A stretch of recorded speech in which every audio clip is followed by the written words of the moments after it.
Welcome back, humor consumers, to the Life Happens, Laugh Anyway podcast. I'm comedian Tracy DeGraff. I'm Catherine, co-host and bestie. And we have a guest in the studio. This is Valerie, my daughter-in-law. Say hi to everybody, Val. Welcome, Hello. Valerie. Yeah. We're sharing a mic again because, we're working on it. Mm-hmm. We're in the phase of our podcast where we're starting to have a few guests, and it's so much fun. Uh-huh. But we haven't committed totally to the equipment. Right. So Val and I are going to be sharing a mic. And so there may be a little clunkiness back and forth, but hey, this is going to be worth it. This is episode 271. So if you're just joining us for the first time, you have 270 episodes you can binge. That's a lot. I know. That's a real lot. I don't think I've done anything 271 times.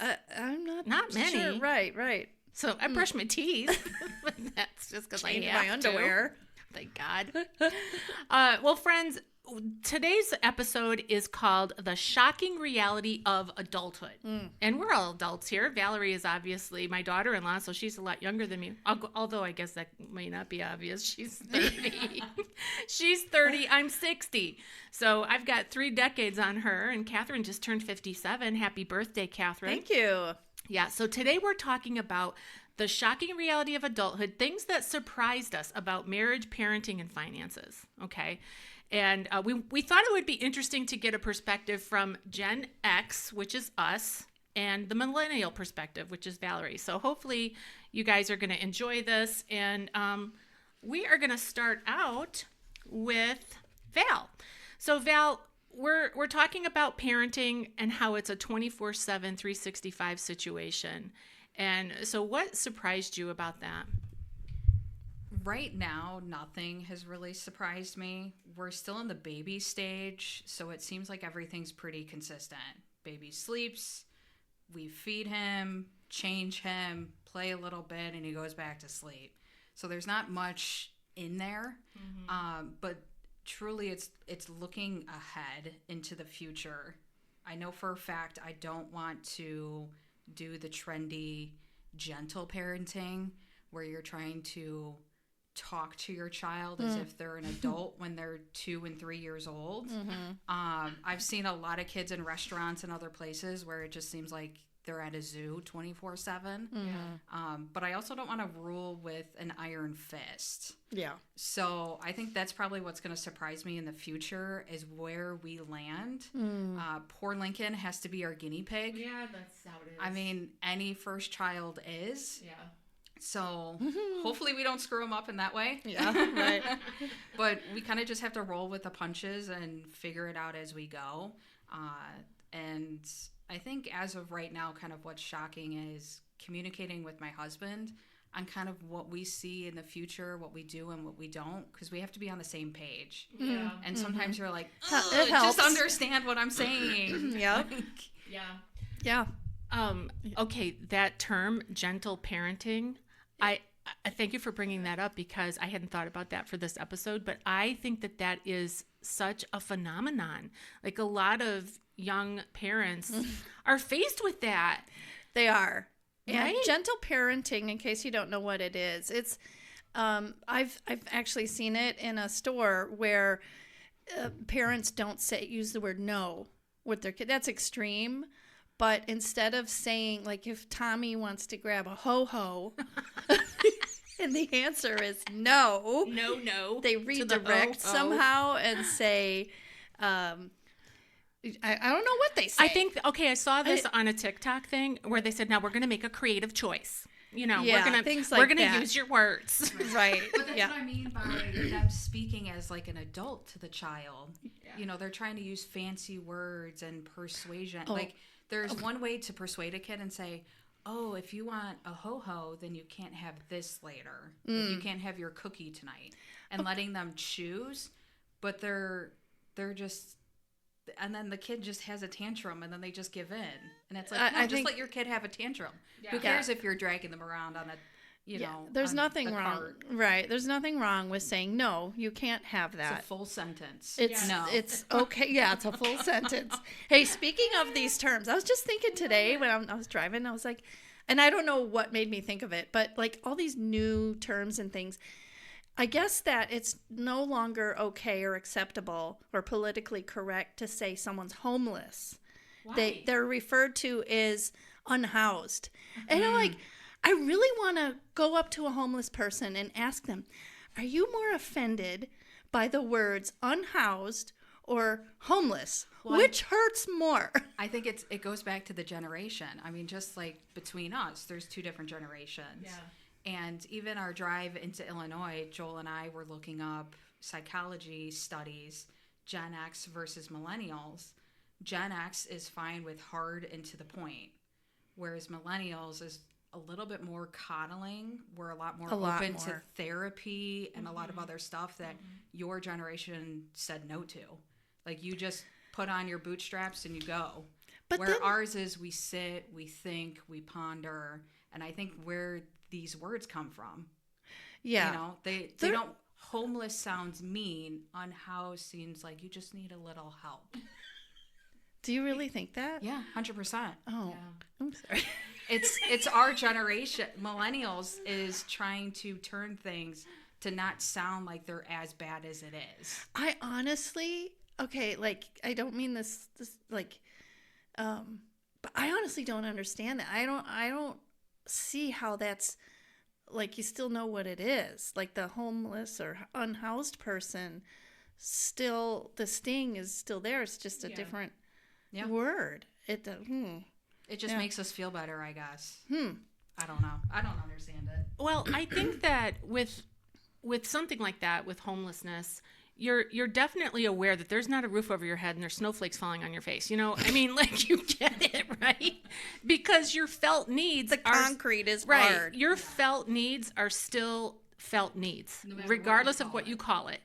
And but to your point, and this is kind of good, right? That in general, our generational, like, maturity, we come along.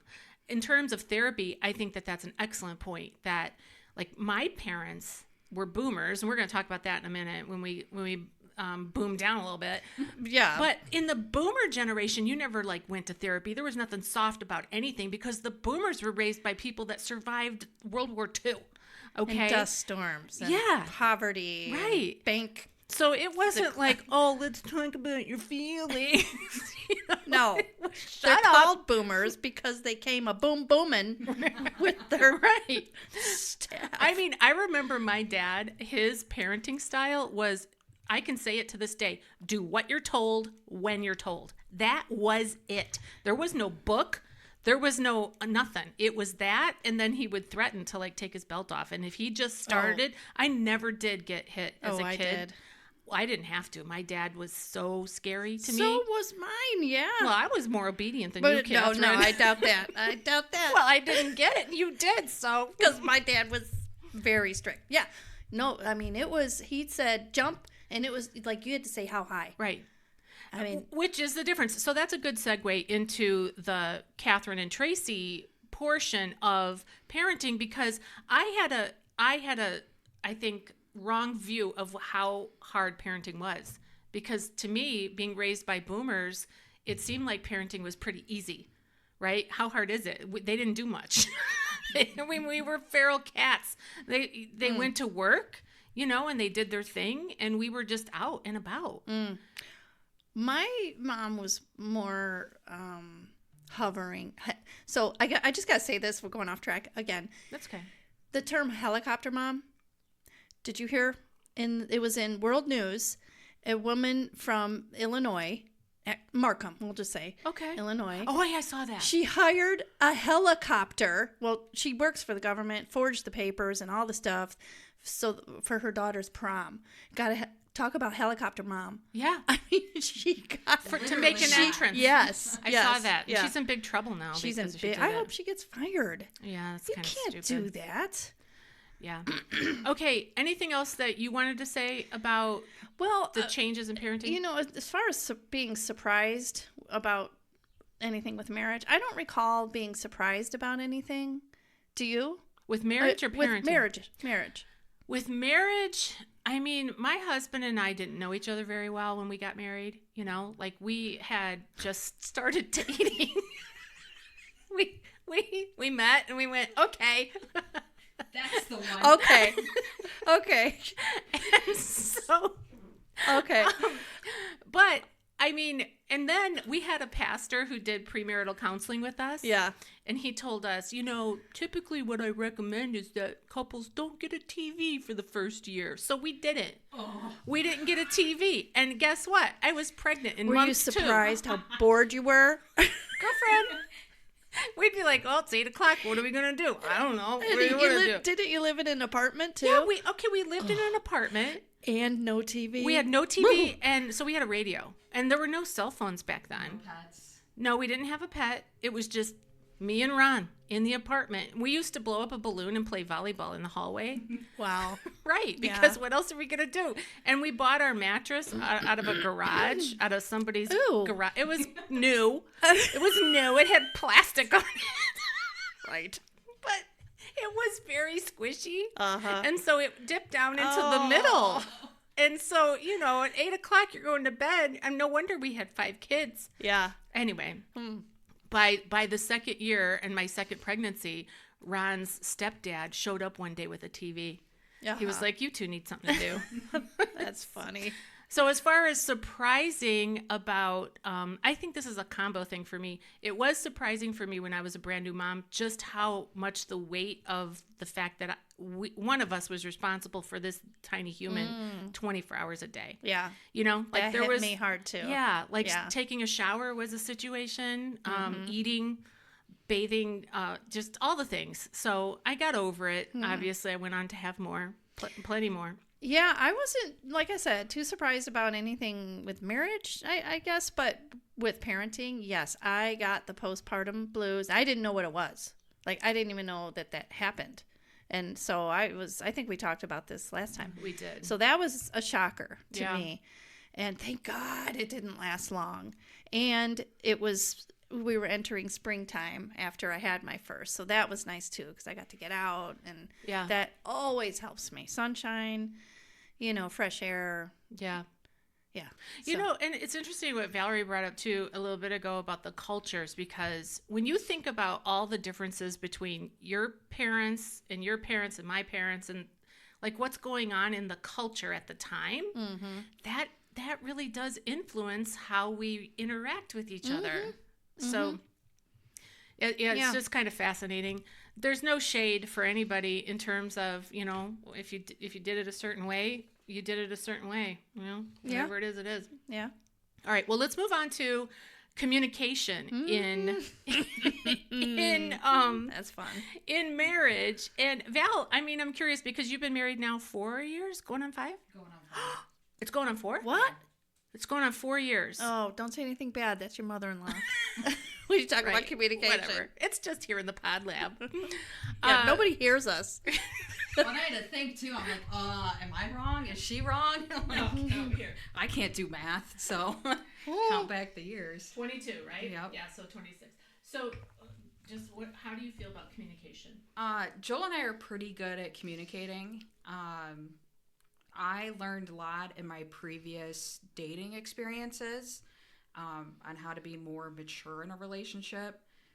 Joel never really dated, and it's just who he is as a communicator. That's why it really pulled me to him, because he's just such a calming and natural state. Yeah, he is. So, but what shocks me in our marriage with communication is I just expect him to read my mind. Because we've been together for so long and he knows me so well, and I feel like he knows me better than I do. And in my head, that means that he already knows what I'm thinking. And so assuming that he can also read between the lines as well as I'm trying to explain something, like, why aren't you getting this? Like, you know what I'm saying. And he's like, no, I don't know what you're saying. But the biggest thing is that Joel can tell when I'm upset, but he gives me the space because I'm a thinker.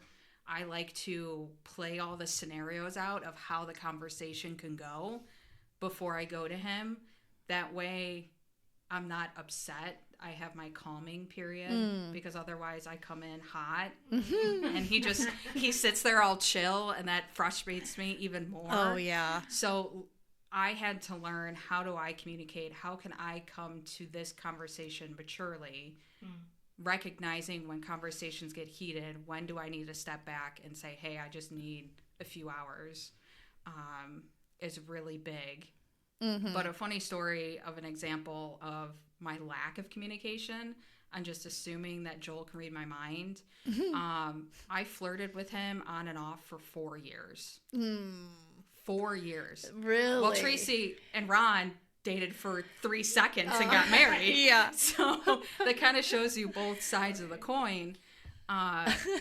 And it just got to a point of where I just was like, we're going to get married one day. Oh, and we weren't even dating. Uh-huh. We weren't even talking about dating. Oh, how It was fun. just like, I'm fed up with this game. I'm fed up with you not understanding that me batting my eyes at you means I like you. Uh-huh. And that day forward is when we kind of got together. Yeah. So even from the early stages, I assumed that he could read my mind. Mm-hmm. So Fun. it's truly, that's been kind of the communication struggle piece for me.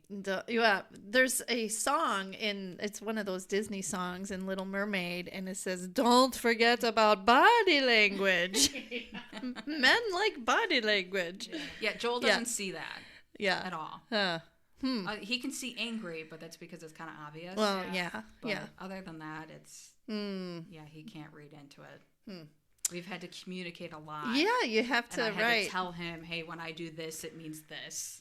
I have told Kenny, you set these things like, Kenny, if I give you this look, Yes. that means no more of whatever, or we're leaving, or If I say I'm fine, I'm not fine. yeah. If I give you this look, it's time. Let's go home. Yeah. Lots of ways to communicate with your hubby, for sure. Okay, and speaking of nonverbals, I looked up some statistics about nonverbal communication, because when I was looking over our notes for today's episode, I was like, I forgot how much of our communication is really nonverbal. It's actually over 90% nonverbal. 90%? Yeah. Wow. So That's in this, a lot. it is. So only 7% of our communication is the actual words. The meaning and what you're trying to communicate is 55% body language, and it's tone of voice as well. So 38% tone of voice. Yeah, I definitely. And you see can that. even get it when you just put the emphasis on a different word. And I remember being in a communication training, and the sentence was, I didn't say you were stupid. Okay. But if you emphasize it differently, it means different things. Right. I didn't say you were stupid. Somebody else did. I didn't say you were stupid. I thought it, right? I didn't say you were stupid. Right. See what I mean? So the words are the same, but it's the tone and the emphasis and the body language, and we communicate with our eyes, Yeah. So over 90%. So what say you, Catherine, in terms of, now you and Kenny have been married how many years? I don't know. I think 35. 35 years. Okay. I think so. Yeah. So with communication, I mean, what kind of things have you learned over 35 years, and what would you suggest to somebody like Valerie here who's been married for 4 years? Well, I am definitely a proponent of open communication. And I know a lot of men are a lot more, closed off, but thankfully Kenny isn't. So for us in our marriage, it was kind of easy. I mean, don't get me wrong. There were lots of times that Kenny is still a male. He's, I'll ask him, what are you thinking? Yeah. Tell me, and if I am upset or I'm angry, I'll let him know. And I've always encouraged him to do the same. If you're upset, let me know, because that just right away, then I can meet you where you are, and we can go from there.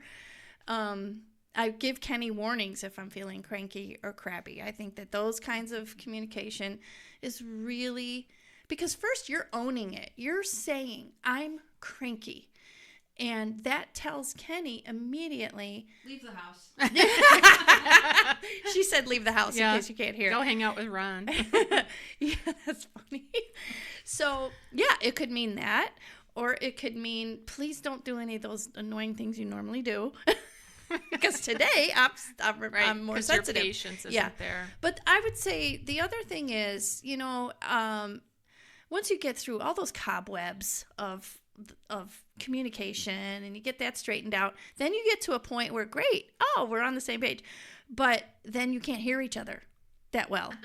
So then it's a whole different kind of, I cannot tell you how many times he'll say something and You hear something else. I hear something else and vice versa. I already do that. Oh God, And it gets worse. I will recognize, and thankfully I do, and I look at Joel and I just say, I'm sorry, but I didn't get any of that. Like, you got to restart, buddy. He doesn't. He does pretty well, or it's just I can tell when he's spaced, so then I do a really long pause until I get his attention. Yeah. But yeah, he doesn't recognize when I'm glazed over and it's going in one ear, out the other. Or Kenny will sometimes do this thing and it drives me crazy. He'll go, huh? And I'm like, oh, God, stop it. Don't do that. Do you remember the time that Ron accidentally ate the frozen meatballs? Oh, yes, Have you girl. heard this story? No. Oh, gosh, Okay. this is the best. So I get what Catherine's talking about. It's not just spacing out. That's a part of it.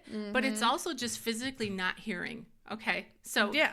Ron was in the far end of the house by the TV, and I was in the bedroom, and I was doing laundry. So I was putting away laundry, and I had made peanut butter protein balls, and frozen turkey meatballs. Okay. Oh, jeez. And Ron hollered into the bedroom. I thought he said, he did say, are these the peanut butter balls? But I didn't know he was holding the frozen turkey balls. You probably weren't even thinking of those. No. And I just went, yeah.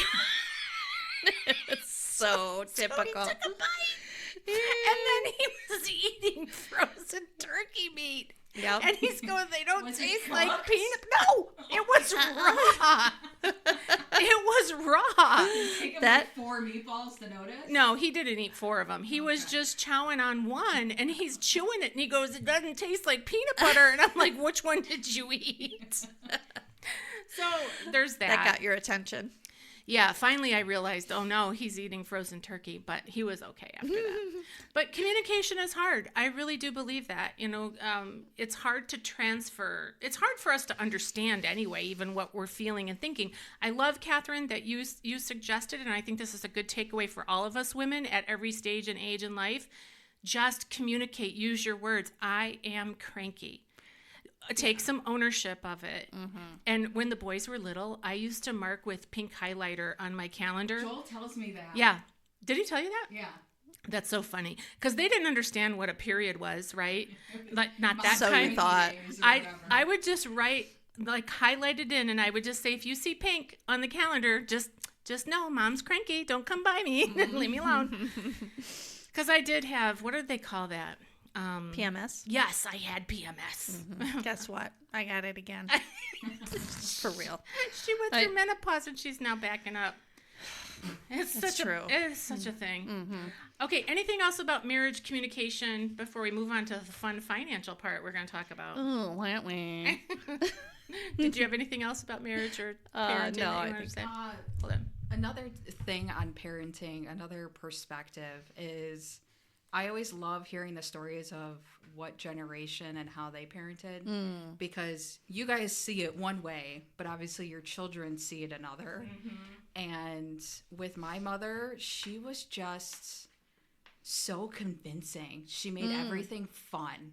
Oh. So, but you That's didn't nice. realize it was fun until you got older, and then we got really mad at her because she made chores fun. And it's like as you got older and you became an adult, you're like, no, this isn't fun. Like she would make everything a competition between my brother and I. Who could pick up the most sticks? Who could do this the fastest? Did you get a reward? The reward was winning. Oh. Yeah. Oh, got it. We're very competitive in my family. That just being able for the day to be like, I won, you lost. Yeah. Was a big thing. And I feel like millennials don't do that. They don't create the competition between their kids. And just those little things, like I want to be able to tweak it because obviously a lot of competition can be great because that's how children can end up not being friends as an adult. But a little competition is good. But she was just so convincing. I mean, she had us so well trained. Huh. If we were sick or we just wanted to sleep in our parents' bed, we weren't allowed to. We had a little mat on the floor.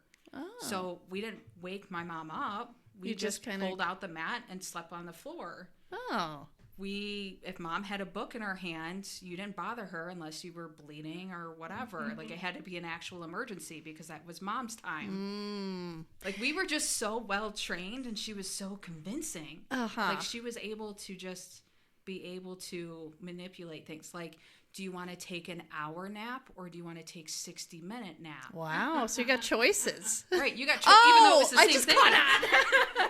60 minutes or an hour. Like, you think you have the Oh, choice, I but no matter just- what, it's the same. I just caught on to that. Yeah. That's funny. Like, she's Yeah. so smart in that aspect. Like, I need her to, like, write everything down to help me. Uh, I think you're doing a great job, Val. yeah. Yeah, I think you and Joel are doing a great job with your little Lincoln, and I think as he gets older, you guys are going to be fine parents. It's fun when you mentioned that if your mom was reading a book, you knew not to disturb Yeah. her. So my mom used to read all the time, and I can remember going tap tap tap tap tap tap tap tap tap on her arm. Nothing. Doesn't but in her own world tap tap tap tap tap tap. Then all of a sudden, what? All right, let's move into finances because finances are hard. Yeah. And it is something that follows us all the way through our life, all the way until we're done with this life. So, and the reality of finances hits you kind of in the face, like a 2x4. Where'd it go? And I gotta say, I'm really proud of Joel and Valerie and the way that you guys handle finances, the communication that I see from a mother and mother-in-law's perspective. They seem to be on the same page. If you're not, you don't have to admit it on the podcast, but they come at it. They have a plan. Yeah. They have goals.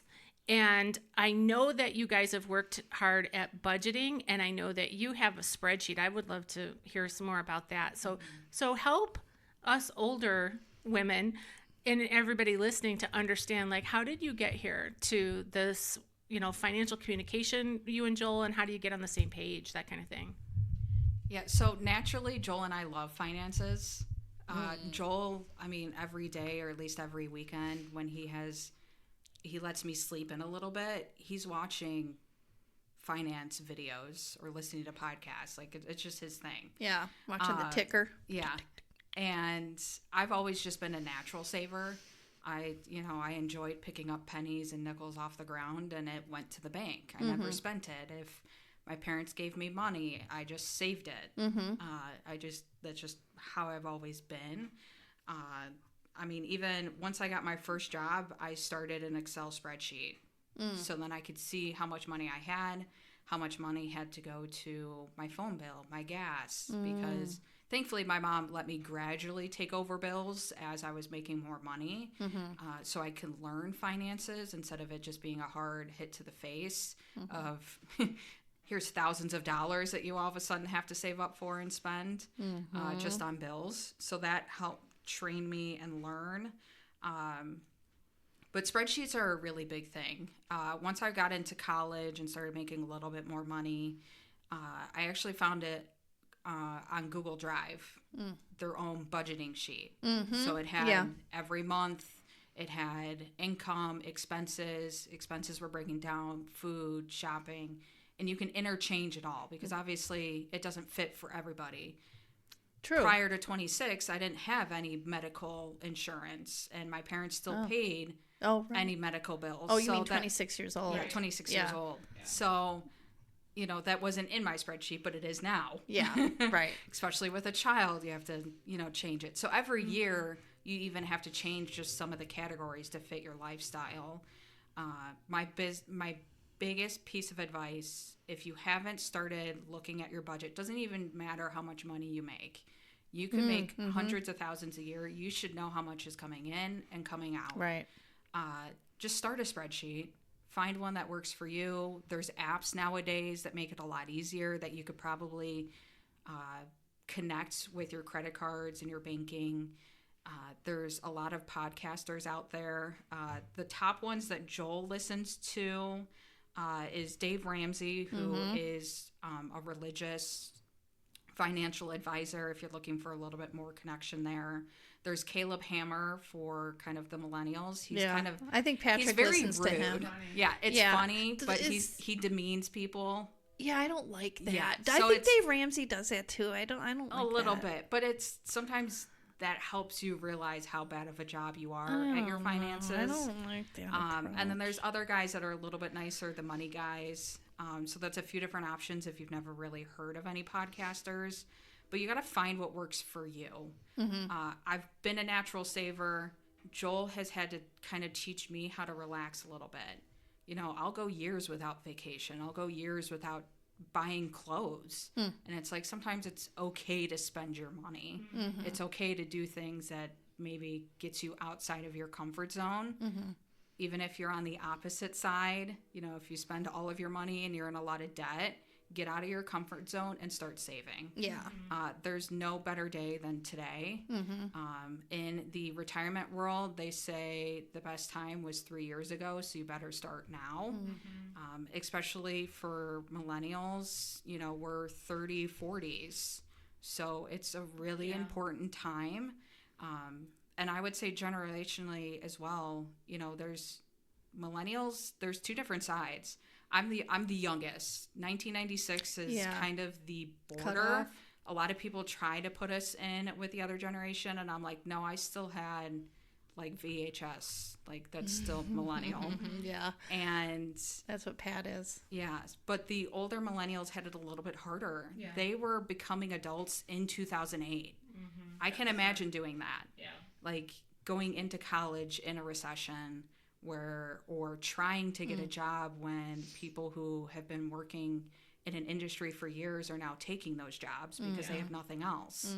So the older millennials had it a little bit harder than us younger ones, I feel like. But you got to know what kind of money is coming in, what kind of money is coming out. But truly weaponizing those spreadsheets truly helped us crush my student debt. I paid my student debt off in 3 years. Yeah, that's wow. That's really Joel good. and I are on track to pay off our mortgage 20 years early. That's awesome. 20. That's really, really, that's I mean, that's disciplined. that if just looking at our sheet of how much we would have paid, we would have over doubled the price of what we paid for our mortgage if we did the 30 years. Like we're saving ourselves almost $200,000 Phew. by paying it off in 10 Good years. job. Yeah. Yeah, that's awesome. Great. Okay, my turn. What say you, Catherine? Well, here's what I say. When Kenny and I were dating, we dated for a long time, and we were engaged for 2 years, so we really knew each other.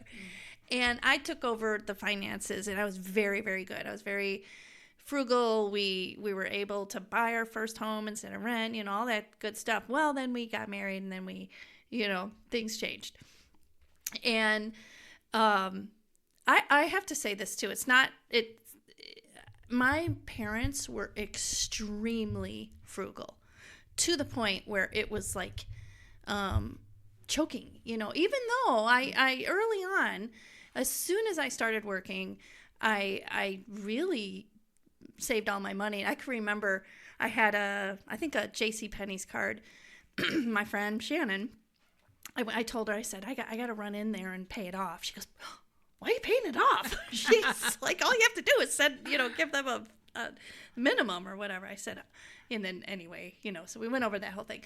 But then when Kenny and I got married and we built our house, and then the house, I mean, it was pretty big. It was like, oh, I need to fill this place up, you know. And then it just, life got away from me. We absolutely did not have, we didn't have, I don't even know if they had spreadsheets then, but I will say we did have a logbook.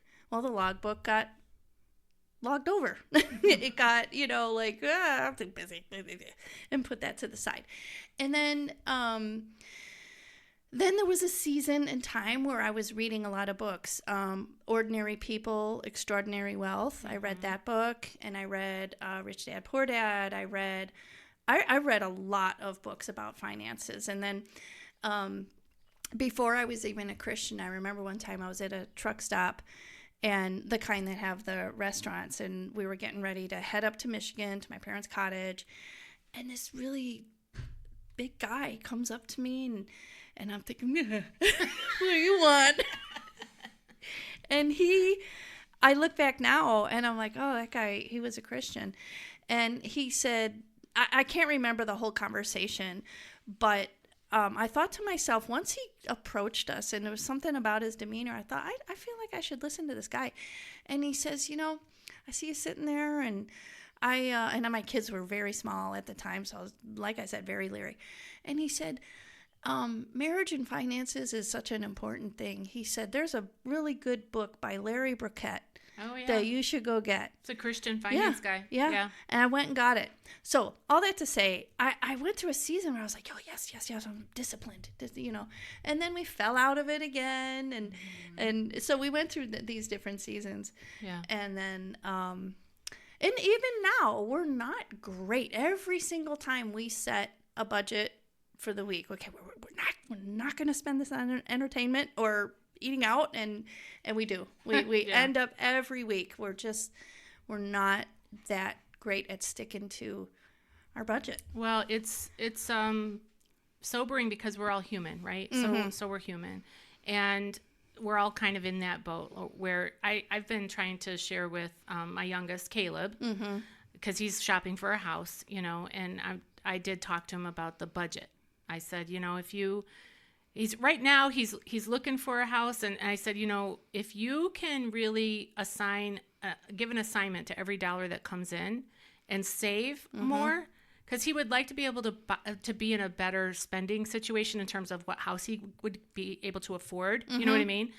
And I said, it's not how much you make, it's how much you spend. It is. So if you can really look at every single dollar that comes in and make it work for you, you might find that a year from now you have even more money that you can put down on a house, He said, yeah, I could probably do that. Yeah. But it is hard to do, and it's a discipline. So yeah, I have to say my kids are better at it at the age that they are than we were at that age. I see it too in our kids. Like when I was 30, I don't remember anybody talking about retirement to me, saying you need to worry about your retirement. No. You guys had pensions. Yes. Yeah, well, I don't have a pension myself, but my husband does have a pension, and Catherine's husband does have a pension, and pensions were a thing of the past. I mean, there are still some pensions. I was warned to not count on that when I was really young. Yeah. Well, and then of course there's Social Security, and I feel like forever they've been saying Social Security's not going to be there when you need it. They told us that. I think they told our parents that.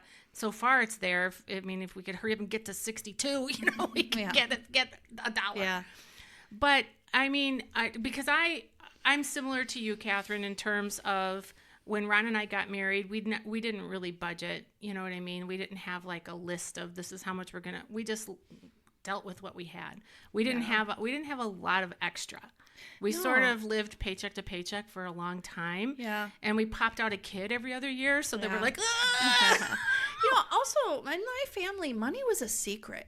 We had no idea how much my dad made. And I remember him getting business phone calls, and he'd take the cord, the kind of phone that was on the wall, and he'd take the cord, pinch it between the door, and talk about his finances privately. Yeah. And he was a union man, an electrician. Anybody could know, really, basically, around it. He was making it very private. And they had accounts kind of everywhere. They had CDs and savings, but they never talked to us. I'm not blaming them. I'm just saying this is the way I grew up. But they never talked to us about, hey, you should live beneath your means. When you get a home, you should be able to make your mortgage with one check. Stuff like that. I heard that from one week's pay. One person, not both of you. 1 week's check by one person. And I didn't learn that from my parents. I learned that from strangers. Yeah. And I remember when I was really young, I was pregnant, and I worked with a woman who I remember her talking about putting away for college for your kids. Yeah. Stuff like that. The 529 plans. Mm-hmm. In the end, I mean, there's nothing perfect about our life. So today we've talked about parenting, we've talked about marriage, and we've talked about finances. There are things that go wrong and kind of things can get off the rails. But the beautiful thing about it is we can learn, we can grow, and there's no real failure. We can just fail forward. You know, it's feedback. I remember somebody once told me that it's not failure, it's feedback. It teaches you what not to do. It's kind of like how Thomas Edison, you know, discovered the light bulb or built it or whatever. He failed a bunch of times, but it really wasn't failure. It was just telling him what not to do. Right. Yeah. So I hope that that's encouraging. It encourages me, even at 60 years old, that it's not too late. You know, I can still work on budgeting so that I have more money to spend on my grandson. I got to get him one of those little jumpy things. Right.